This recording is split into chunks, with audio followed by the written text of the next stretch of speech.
The bigger thing that's happening with Bronson here is I am a filmmaker. So I've been doing this for almost 20 years. I directed 3 feature films. I've worked on hundreds and hundreds of music videos and shorts and commercials. I was full-time for about 10 years in the film industry working as a gaffer. For the last couple of, roughly a year, it has been my goal to get my own films onto physical media and to be able to stream them on my own. And I was able to do that over the last couple of months. And so you might have seen that I have all 3 of the movies here on physical media, which is great. And so I've designed these DVDs. There's also streaming copies available on the website. So one of the things that I heard from a lot of people were, I don't have a DVD player, you should probably get one because there are a lot of movies that are only available on physical media, and that makes it accessible to you so you can see it and not have to worry about a streamer regulating what you're watching. But the films are available on there, and some people have asked about the quality of DVDs, because you probably remember that the quality of DVDs were low when you were growing up, or whenever you bought a DVD, you might be like, this isn't as good as I thought it was. You're able to encode a lot higher now due to codecs and different things that are happening, and so I was able to embed a higher resolution file on here, and then I've offloaded all the special features. So all the special features are on a QR code that's on the back, so when you get it, you scan it, it'll take you to the YouTube where there's scene breakdowns and behind the scenes, and I'm updating that stuff all the time. So if another behind the scenes pops up, I'm able to get that to you, and you don't have to lose any data on your DVD. So I was actually pretty impressed. It was a lot of testing, a lot of iterations, and so we're able to do that. Also, everything that you buy on the website is created on demand. So when you buy it, we create it, we sell it, we ship it. And the reason for that is that I wanted to make sure that I wasn't holding on to hundreds of DVDs that may never sell, and they're just sitting in a box. And I also don't want to be wasteful. So if you buy it, we do it, and then you're ready to go. So I think that that's good for everything, and because a lot of times when you're trying to do these things by yourself, you're actually wasting a lot of time, energy, money.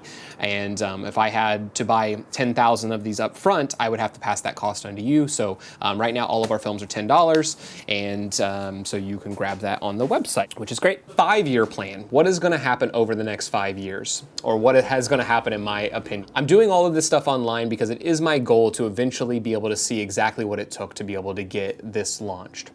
My goal is over the next 6 months to monetize this YouTube. I'm doing this with my other company, the Celluloid Collective. I'll put it below. And we've been doing it since January, and we're starting to get that momentum. What I've realized is I think that creators are going to have a bigger influence in this kind of environment moving forward, because you're going to be the person that is actually publishing your work. Modern distributors, modern aggregators, if you don't know what the difference of that is, drop a comment below and I'll make a little distributor versus aggregator, because it took me a while to learn that as well. My first film was with an aggregator. I didn't know that. It's just a different kind of contract. And being able to put all these things together, I've seen over the course of the modern distribution world and the modern art making world that it is very, very hard to sell your films, and it's very, very hard even if somebody else is doing it. I've had 2 films do traditional distribution. The Horror Here was premiered at the Chinese Theater on Hollywood Boulevard, which was awesome.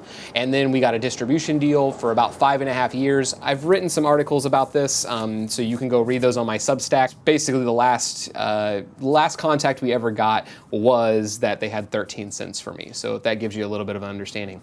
What I will give credit to the distributors that had little hand in the horror, without them, I would not be doing this. So without the bad distribution deals of my 2 first films, I would not be doing this on my own. I would not be self-distributing. I would not be trying to do this and record this so someone like you can come back, watch what I did, and take it. I don't know if this is going to work. I have no clue. That is not the point. That's not the reason I'm doing it. I think that our films need to, and our art needs to stay beyond the surface. So beyond just like those little boxes all over the screen.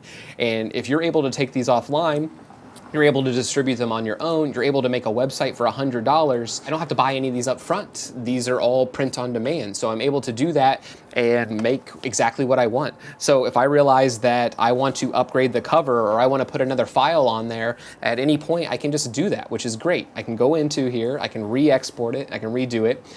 Something to keep in mind, DVD systems and DVD programs really are not readily available anymore, which I found out as I was doing this.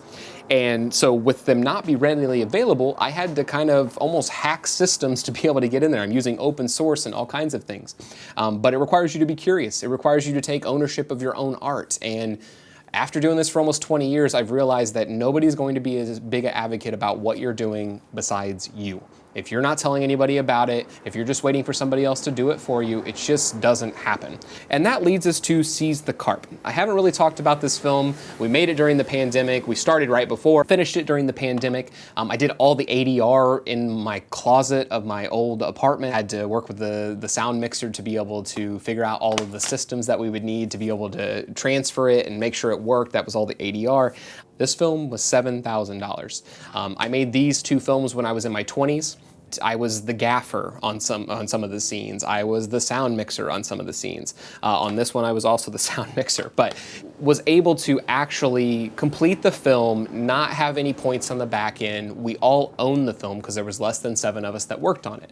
So having the less than 7 on it, we were able to actually make this film as like a team. The film is completely improvised. I'll probably play some footage right here so you can see what's going on, but the film was completely improvised. So this film is available to rent on bronsonCreative.us. It's also available to buy, so you can get a physical copy just like this.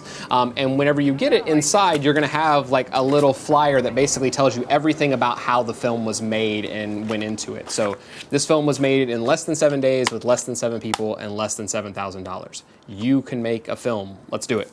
So, the next kind of 5 years, this is what my goal is. My goal is to finally get the self-distribution going of this. Like I said, I've been making movies for almost 15 years. I've directed 3 features, process of writing a couple more. I want to make sure that there's actually a distribution wing part of my production company that is able to actually take these across the finish line. I don't want to put that into other people's hands anymore unless there's money up front. Most distribution deals for filmmakers that are at my range, maybe your range, kind of that under $50,000 for a feature, there's really no money up front. I've never gotten paid anything up front. Luckily, I've also never had to pay anything up front. If you'd like me to go into detail on that, put a comment below and I can make a video. But what I do think is going to be necessary is you're going to have ownership of your films, and you're gonna have to be able to go through and actually distribute them beginning to end. There are not a lot of places to be able to do this. All of these things that I've had to do have kind of been like hacked on the back end. So if you watched the video from last week, you'll be able to see that I was able to get that onto the, onto kind of our website.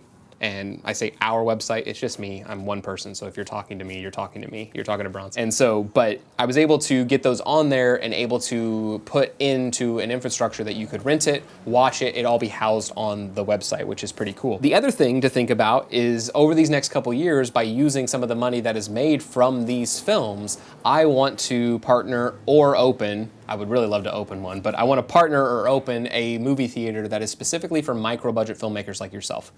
I am tired of living in a city of this many people, and there's not a movie theater that will partner with a filmmaker to help them facilitate a screening in front of a public. At least that I have found so far. Most of the places that are around Los Angeles, you would need to rent out, which I understand the business model, but I want to take a different business model, and I would work with the filmmaker to split the profits. That way you could actually make some money off of screening your films, and you'd be able to actually get a in-person theatrical experience. If you've never seen your movie in a theater with a group of people, it is the most incredible experience I have ever had as a filmmaker, even if there's only like 10 or 15 people there, or 5, or whatever. It's great when there's a lot, but when there's a little too, it's just a different experience seeing on a screen in the dark, which is why I got into making films. Or maybe why you got into making films.